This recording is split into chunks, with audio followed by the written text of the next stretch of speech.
வேடசந்தூர் அருகே நில அளவீடு செய்ய 7,000 லஞ்சம் வாங்கிய சர்வேயரை லஞ்ச ஒழிப்பு போலீசார் கையும் களவுமாக கைது செய்தனர். வியாழக்கிழமை இரவு 9 மணி அளவில் கிடைக்கப்பட்ட தகவலின்படி திண்டுக்கல் மாவட்டம் நத்தம் பரளிப்புதூர் பகுதியைச் சேர்ந்தவர் ராஜசேகர், வயது 68, ஓய்வு பெற்ற உடற்கல்வி ஆசிரியர்.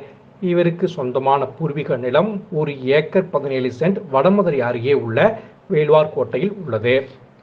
பாகப்பிரிவினை செய்யப்பட்ட அந்த இடத்திற்கு பட்டா கேட்டு ராஜசேகர் கடந்த 12ஆம் தேதி ஆன்லைனில் விண்ணப்பித்திருந்தார். அதனைத் தொடர்ந்து ராஜசேகரை செல்போனில் தொடர்பு கொண்ட வேள்வார்கோட்டை சர்வேயர் சுப்பிரமணி, வயது 59 என்பவர் நிலத்தை அளவீடு செய்து கொடுக்க 7,000 ரூபாய் லஞ்சம் கேட்டுள்ளார்.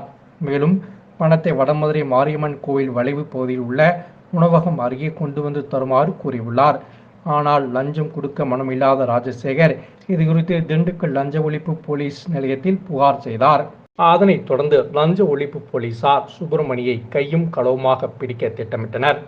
அதன்படி ராஜசேகரிடம் ரசாயனம் தடவிய 7,000 ரூபாய் பணத்தை கொடுத்து சுப்பிரமணியை சந்தித்து கொடுக்குமாறு கூறி அனுப்பினர்.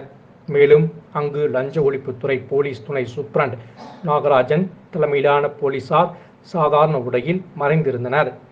அப்போது ராஜசேகரன் தான் கொண்டு சென்ற பணத்தை சுப்பிரமணியிடம் கொடுத்துள்ளார். அவரிடமிருந்து சுப்பிரமணி பணத்தை வாங்கிய போதே மறைந்திருந்த லஞ்ச ஒழிப்பு போலீசார் சுப்பிரமணியை கையும் களவுமாக பிடித்தனர்.